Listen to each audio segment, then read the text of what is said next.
আমরা বাঙালিরা আবেগে বিবেক নষ্ট করে ফেলাই, এটাই আমাদের চরিত্র।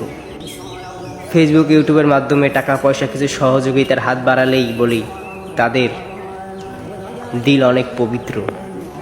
চোর যখন চুরি করতে যায় চোরকে পিটিয়ে বলি তুই চোরের বাচ্চা, সাথে যে তার বাবাও যে চোর সেটাও কিন্তু আমরা বলি।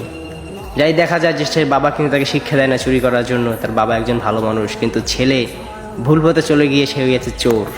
আবার সেই চুরি যখন আবার কোটিপতি হয়ে যায়, টাকার মালিক হয়ে যায়, তখন আমরা তাকে বলি দানশীল, মানবতার ফেরিওয়ালা। যখন একটি ছেলে তার বাবা মার উপরে টর্চারিং করে ঘর থেকে পালিয়ে আসে তাকে বলি আমরা সন্তান হিসেবে কলঙ্ক।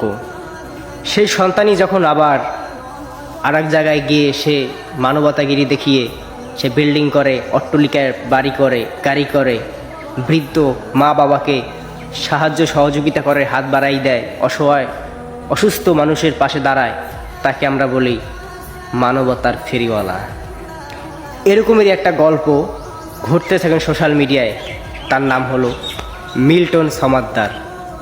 আসলে তার তথ্য, তার ভালো মন্দ সব কিছুই কিন্তু জাতি সোশ্যাল মিডিয়ার মাধ্যমে কিছু কিছু হলেও জানে, কিন্তু এখনও মেন টপিকগুলো, আসল রহস্য কী, তাকে কিন্তু আদালতে প্রেরণ করলে তার মাধ্যমেই জানা যাবে।